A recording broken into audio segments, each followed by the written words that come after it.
এটা কবে ফল দিবে আর কবে মুক্তি পাবো, তার আগেই তো আমি মারা যাব। আমাকে আড়াই মনি বস্তার বিশাল স্বর্ণের বস্তা সে দিতে বলছে। নবী করিম সাল্লাল্লাহু আলাইহি ওয়াসাল্লাম বলছেন, তুমি একটু বিচলিত হইও না, চলো আমি তোমার জন্য প্রথমে খেজুরের বাগান, সেখানে 300 গাছ লাগাবার ব্যবস্থা করি। মদিনা মুনাওয়ারা থেকে 4 মাইল দূরে হযরত সালমান ফারসি রাদিয়াল্লাহু তাআলা আনহু মুক্তির জন্য প্রিয় নবী সাল্লাল্লাহু আলাইহি ওয়াসাল্লাম তিনি বাগানে এক এক করে হযরত উমরকে সাথে নিয়ে তিনি চারা গাছ রোপণ করলেন। 300 খেজুর গাছের চারা গাছ রোপণ করে প্রিয় নবী সাল্লাল্লাহু আলাইহি ওয়াসাল্লাম পানির মধ্যে ফু দিয়ে উমরকে বললেন, উমর তুমি প্রতিটি গাছের গোড়ায় একটু একটু করে পানি দিয়ে শেষ করো। হযরত উমর রাদিয়াল্লাহু তাআলা শেষ করলেন। ইহুদি মুনি তার মালিককে খবর দেওয়া হলো যে দেখো তোমার এই গাছ সালমান ফারসির মুক্তির জন্য, এটা যেদিন বড় হবে গাছে ফল আসবে, খেজুর পাকবে, খেজুর ধরবে, সেদিন তুমি তাকে মুক্তি দিবে। কাহা যাও বাড়িতে ঘুমাও। সে বাড়িতে গেছে। পরের দিন সকালে খবর দেওয়া হলো যে তুমি এখন আসো, তোমার বাগান দেখো। এক রাতের মধ্যে সব খেজুর গাছ বড় হইয়া ফল ধরে গেছে। সুবহানাল্লাহ, আসতে কইলেন। হযরত সালমান ফারসি রাদিয়াল্লাহু তাআলা আনহু তার খেজুর গাছের বাগান এক রাতের মধ্যে কি হয়ে গেল? কেউ কেউ বলেছেন এটা 10 বছর সময় নিয়েছে। যেটাই 10 বছর হোক আর এক রাত হোক, প্রিয় নবী সাল্লাল্লাহু আলাইহি সাল্লাম তাকে মুক্তির জন্য যে ব্যবস্থা দিলেন, সেই ব্যবস্থায় ইহুদি তার সাথে আর পারল না। এখন এক বস্তা কি স্বর্ণ লাগবে, পাবি তো? নবী তো স্বর্ণের ব্যবসা করেন নাই, উনি তো জুয়েলারি ব্যবসায় ছিলেন না। অতএব প্রিয় নবী সাল্লাল্লাহু আলাইহি ওয়াসাল্লামের কাছে একজনই একটা নাকের ফুল, একজন মহিলা একটা নাকের ফুল হাতিয়ে দিয়েছেন নবীজি সাল্লাল্লাহু আলাইহি ওয়াসাল্লাম। নবী করিম সাল্লাল্লাহু আলাইহি ওয়াসাল্লাম তিনি খবর দিয়ে দিলেন সালমান ফারসিকে যে আসো, তোমার মালিক যে স্বর্ণ চাইছে, আসো। প্রিয় নবী সাল্লাল্লাহু আলাইহি ওয়াসাল্লাম তিনি বললেন যে আমি যদি দেই বস্তা, তো বলবে যে বস্তা ছোট, তুমি তোমার মালিকের কাছ থেকে বস্তা নিয়ে আসো, যে কত বড় বস্তা এসে স্বর্ণ চায়, ওটা ওর কাছ থেকে নিয়ে আসো, যাতে সে না করতে না পারে। আল্লাহর নবী সাল্লাল্লাহু আলাইহি ওয়াসাল্লাম সালমান ফারসি রাদিয়াল্লাহু তাআলা আনহুর কাছে সে আনিত বস্তার মধ্যে ওই স্বর্ণের কানের দুলটাকে তিনি ফু দিয়ে রেখে দিলেন। চোখের নিমেষে গোটা বস্তা যত বড় সব স্বর্ণ ভরে গেল। সুবহানাল্লাহ বলেন।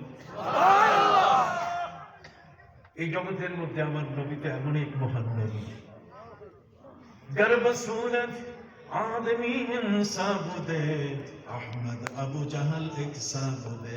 যারা বলে আবু জাহালের দুখানা পা আছে, মুহাম্মদ সাল্লাল্লাহু আলাইহি ওয়াসাল্লামের দুখানা পা, আবু জাহালের দুখানা হাত আছে, মুহাম্মদ সাল্লাল্লাহু আলাইহি ওয়াসাল্লামের দুখানা হাত, এই তুলনা কি ঠিক?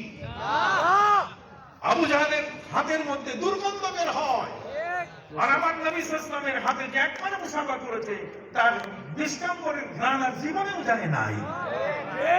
সুবহানাল্লাহ, নবীজির হাতের বরকত ছিল এত বড়। অতএব প্রিয় নবী সাল্লাল্লাহু আলাইহি ওয়াসাল্লাম যখন খাইবারের যুদ্ধ থেকে ফিরতেছিলেন, তখন উহুদ পাহাড় নবীর নজরে পড়ল। উহুদ পাহাড় নবীর নজরে পড়ার সাথে সাথে, মনে আছে কিনা? ভুলে গেছেন? ওয়াজ ভুলে গেলে কিছুই বুঝবেন না। প্রিয় নবী সাল্লাল্লাহু আলাইহি ওয়াসাল্লাম তিনি উহুদকে লক্ষ্য করে বললেন, জাবাল উহুদ, জাবাল মানে পাহাড়, উহুদ মানে উহুদ, উহুদ মানে আহাদ, আহাদ মানে এক। সারা পৃথিবীর কোন পাহাড় আপনি একটা পাহাড় এক জায়গায় পাবেন না। এটাই আপনি সারা পৃথিবীতে ঘুরে দেখেন, অ্যাস্ট্রোলজার যারা, পাথর বিশেষজ্ঞ যারা, তারা দেখেছে যে পৃথিবীর কোথাও কোনো পাহাড় একসাথে একটা পাহাড় নাই, বরং পাহাড়ের সাথে আরেকটা পাহাড়, পাহাড়ের গায়ে আরেকটা পাহাড়। কিন্তু পৃথিবীর মধ্যে মদিনা মুনাওয়ারায় একটা পাহাড় যেটা কোনো পাহাড়ের সাথে লাগানো নাই, সেই পাহাড়টার নাম হলো কি? উহুদ। উহুদ শব্দের অর্থ হচ্ছে এক, একক, একলা সে আছে। এই একলা পাহাড়টা সেই পাহাড় সম্পর্কে নবীজি বলেন, জাবাল উহুদ ইউহিব্বুনা ওয়া নুহিব্বু, উহুদ পাহাড় আমাদেরকে ভালোবাসে, আমরা উহুদকে ভালোবাসি। হযরত আবু বকর সিদ্দিক, হযরত ওমর ফারুক, উসমান যুন্নুরাইন, তাদেরকে নিয়ে যখন নবীজি উঠলেন তখন উহুদ পাহাড়ের মধ্যে আনন্দ সৃষ্টি হলো। নবীকে পেয়েছে নিজের বুকে, নবীজিকে নিজের বুকে পাওয়ার পরে তার আনন্দ সৃষ্টি হয়েছে কিনা? তখন দোলনায় শিশু হযরত ঈসা নবী যেমন দোলনায় বলছেন, ঠিক এমনি করে নবী করিম সাল্লাল্লাহু আলাইহি ওয়াসাল্লাম আর তার সঙ্গী সাহাবীরা তারাও দোলনার মধ্যে দোল খাচ্ছেন। নবী করিম সাল্লাল্লাহু আলাইহি ওয়াসাল্লাম পা দিয়ে বলেন, কাস কাস ফাইন্না আলাইকা নাবিয়্যান ওয়া সিদ্দীকান ওয়া ফারুকান, তোমার উপরে আজকে এখন এই মুহূর্তে একজন নবী দাঁড়ানো আছেন, দাঁড়াও, থামো, একজন সিদ্দিক দাঁড়ানো আছেন, ওয়া শাহিদাইন, এবং দুইজন শহীদান, দুইজন শহীদ দাঁড়ানো আছেন। সুবহানাল্লাহ বলেন, সুবহানাল্লাহ। ইন্না আলাইকা শাহিদাইন, দুইজন শহীদ দাঁড়ানো আছেন তোমার উপরে। হযরত ওমর রাদিয়াল্লাহু তাআলা আনহু উসমান যুন্নুরাইনের হাতে হাত দিয়ে বলছেন, দেখছেন নবীজি তো বলে দিলেন আমরা দুইজন শহীদ হয়ে যাব। এই পাহাড়ের পাথরের উপরে দাঁড়িয়ে নবী বললেন, রে উহুদ তুমি থামো। তাও থামাইছে কি দিয়া? পা দিয়া। কি দিয়া? কথা বলে না, কি দিয়ে থামাইছে? আবু জাহেলের বাতের ক্ষমতা আছে পা উঠে পাহাড়কে থামায়?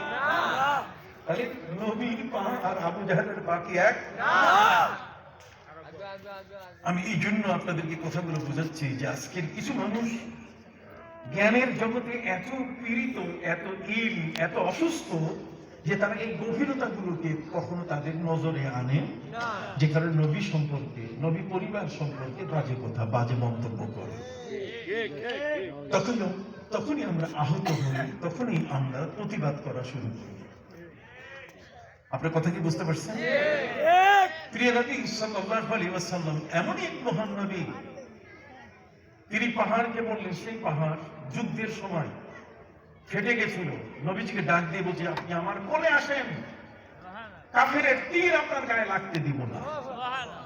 এখনো সেই পাহাড়ের ভেতরে যদি আপনি যান, ওই গুহাটাতে, ওই ফাটা অংশটা, নবী করিম সাল্লাল্লাহু আলাইহি ওয়াসাল্লাম প্রত্যেকের গায়ের একটা ঘ্রাণ আছে, আছে কিনা? জোরে বলেন। নিজের ঘরের স্ত্রী স্বামীর গায়ের ঘ্রাণ জানে, আর সাহাবায়ে কেরাম তারা কিন্তু বাড়তি নবীজির গায়ের ঘ্রাণ তারা জানেন। নবী করিম সাল্লাল্লাহু আলাইহি ওয়াসাল্লামের গায়ের ঘ্রাণ ছিল গোলাপের ঘ্রাণ। এই জন্যই নবী করিম সাল্লাল্লাহু আলাইহি ওয়াসাল্লাম বলছেন যে তোমরা যখন চাইবে আমি রাসূলের গায়ের ঘ্রাণ কেমন, ফাশাক্কিল ওয়ারাদাল আহমার, তাহলে লাল গোলাপ ফুল নাকে নেবে, লাল গোলাপ ফুলের ঘ্রাণটা, এটা আমার গায়ের ঘ্রাণ, এটা আমার গায়ের কি ঘ্রাণ। যুদ্ধের ময়দানে নবীজি যখন কারো চোখে আড়াল হতেন, তখন সাহাবায়ে কেরাম শ্বাস নিতেন বাতাস থেকে, যে গোলাপের ঘ্রাণ কোন দিকে পাওয়া যায়, যেই দিকে পাওয়া যায় সাহাবীরা সেদিকে দৌড়ালে নবীজিকে খুঁজে পেতেন। এখনো সেই উহুদ পাহাড়ের, যেখানে নবীজি উহুদ পাহাড় আগলে ধরেছিল, আশ্রয় দিয়েছিল, তা নয়, আগলে ধরেছিল। কথা বুঝতে পারছেন?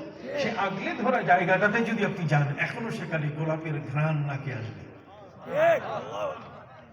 এই পাহাড় আমার নবীকে ভালোবেসেছে। যখন নবীজির দান্দান মোবারকে তীর মারল আব্দুল্লাহ ইবনে কামা, এই লোকটার নাম হলো আব্দুল্লাহ ইবনে কামা, নবীজির দান্দান মোবারকে তীর মারছে উহুদের যুদ্ধে।